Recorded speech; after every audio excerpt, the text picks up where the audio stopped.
Welcome back, everyone. Today we're diving deep into the delightfully dark and mysterious world of Netflix's top show, Wednesday. With sarcasm, teenage drama, intriguing mysteries, and a gothic vibe, this show has quickly captured everyone's imagination. So, grab some popcorn, sit back, and let's journey together through all 8 episodes of this thrilling first season. Spoilers ahead. Our story begins with Wednesday Addams walking into the high school locker room, only to find her brother Pugsley stuffed inside a locker by a gang of jocks. Classic bullying, classic Pugsley. But Wednesday, she doesn't let it slide. Using a psychic vision, she figures out who did it and lets loose a pool full of piranhas during swim practice. Yeah, she's that kind of girl. Naturally, she gets expelled. Her parents, Morticia and Gomez, ship her off to Nevermore Academy, a private school for outcasts, monsters, and misfits tucked away in Jericho, Vermont. That's where we meet key players: the commanding Principal Weems, Queen Bee Siren Bianca Barkley, brooding artist Xavier Thorpe, and Wednesday's sunshine-colored polar opposite roommate, Enid Sinclair. If Wednesday's giving reputation, Enid's 100% lover. Also trailing along, Thing, the disembodied hand, loyal as ever. During her first court-mandated therapy session, Wednesday ditches by climbing out a window and wanders into the town's local coffee spot, the Weather Vane. There, she meets Tyler Galpin, the sheriff's son, who quickly becomes entangled in her life. As the episode wraps, we get our first taste of the show's dark mystery. Wednesday sees a vision of Xavier's roommate, Rowan, running into the woods. She follows. Rowan tries to choke her with telekinesis, and just when things escalate, boom, a monstrous creature appears out of nowhere and kills him. We pick up right where we left off. Rowan's dead, and the police are combing the woods for clues. But the mystery is just getting started. Principal Weems, sensing Wednesday's lack of interest in, well, anything social, forces her to join extracurriculars. The only club that remotely interests her? Beekeeping. That's where she meets Eugene Ottinger, young, quirky, and a bit of a Pugsley proxy. Meanwhile, Xavier tries and fails to charm Wednesday, while the Po-Cup, a wild boat race tradition at Nevermore, kicks off. Wednesday joins Enid's team, Ophelia Hall, and they actually win.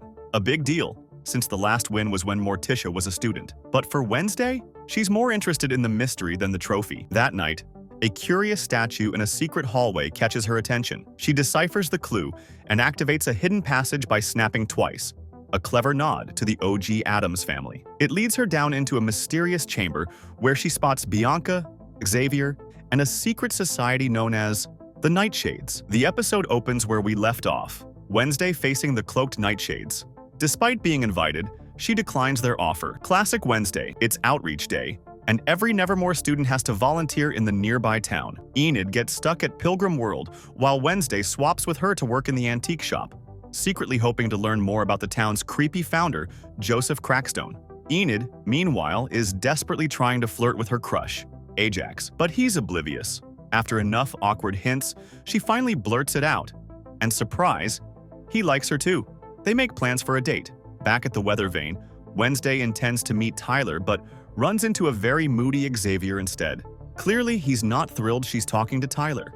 Then, Wednesday catches some normie bullies picking on Eugene and swiftly shuts it down. Hummers stick together, she says. It's the first real sign that Wednesday might be warming up to people. Just a little. That night, during the statue unveiling of Crackstone in the town square, Thing helps Wednesday pull off a wild stunt, setting the statue on fire. Later, guided by her visions, she finds an old shack in the woods. She sees a memory from centuries ago, her ancestor, Goody Addams, being locked inside by Crackstone himself. Oh, and Enid's date? Ajax accidentally turns himself to stone in the shower after forgetting to cover the mirror. He's a Gorgon. He never shows up. Enid is crushed. Determined to identify the monster, Wednesday explores Xavier's art shed and finds paintings of the creature and of herself. Suspicious, she suspects Xavier might be hiding something. Later, she gets roped into asking Xavier to the Raven dance, though it's clear her only reason is to keep him close while she investigates. When Xavier finds out, he's furious and ends their date plans. Instead, he shows up with Bianca. Thing, not wanting Wednesday to go alone, writes a note to Tyler, urging him to ask her out. He does. And yes, Wednesday in that black gothic dress with the braid crown? Iconic. Meanwhile, Enid agrees to attend the dance with one of the normie boys who once picked on Eugene, thinking he's changed. Spoiler, he hasn't. He and his friends rig the fire sprinklers with red paint, straight out of Carrie, to embarrass the Nevermore students. At the same time, Wednesday gets a psychic vision. Eugene's in danger. She rushes into the woods, but she's too late. The monster has attacked Eugene. It's parents' weekend at Nevermore. For both Wednesday and Enid, that means emotional landmines. Wednesday, unsurprisingly, is cold and distant with Morticia, Gomez, and Pugsley. Still, they all sit through a family therapy session. It goes poorly. Morticia and Gomez are all PDA, Pugsley is snacking away, and Wednesday, silent glares. Over in Enid's world, things are even heavier. Her mom won't stop pushing her to wolf out. She even suggests a conversion-like camp where another family member learned to transform. Don't you want to be normal? Her mom says. That scene hits hard for LGBTQ+ viewers. It mirrors real conversations about acceptance and identity. Enid's dad thankfully says nothing, but his silence speaks volumes. He believes she'll wolf out when she's ready. It's Wednesday's Sweet 16. Not that she cares, but Thing does. He throws her a surprise party in Crackstone's crypt. Guests include Enid, Xavier, and a few brave souls. Enid even gifts her a black snood to match her rainbow one. The next morning, a strange word, fire, is burned into the school lawn.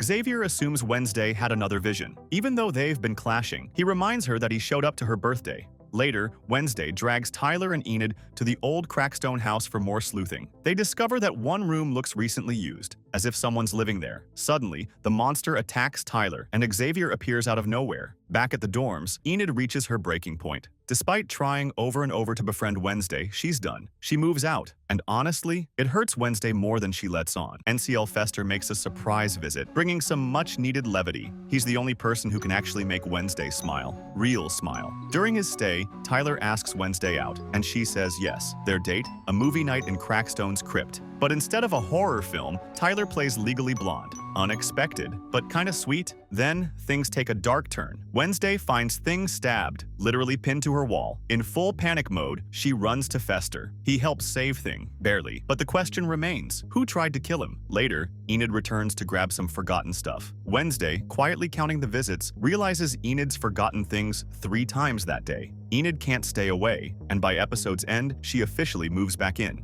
The final twist? Wednesday kisses Tyler, but her joy doesn't last long. The moment their lips meet, she gets another psychic vision. The finale kicks off with Xavier getting arrested. The evidence makes him look guilty, but Wednesday knows better now. He's not the monster. She shifts suspicion to her therapist, but eventually realizes the real monster is Tyler. He's a Hyde, a creature that needs a master to control it. Who's the puppet master? Turns out it's Ms. Thornhill, Nevermore's seemingly sweet botany teacher. And in a brilliant twist of casting, Thornhill is played by Christina Ricci, aka the original Wednesday from the 90s films. With time running out, Wednesday, Enid, and Thing team up to expose the truth. But the price is high. Thornhill kills Principal Weems. Tyler, as the Hyde, goes on a rampage.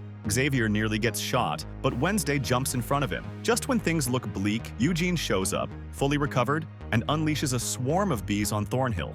And then, in what might be the season's biggest payoff, Enid finally wolves out. Fully transformed, she takes down Tyler in the woods. Then, exhausted and vulnerable, she walks back into the arms of Wednesday. And Wednesday, she hugs her, walls shattered. Tyler is arrested. Classes are canceled, everyone's heading home.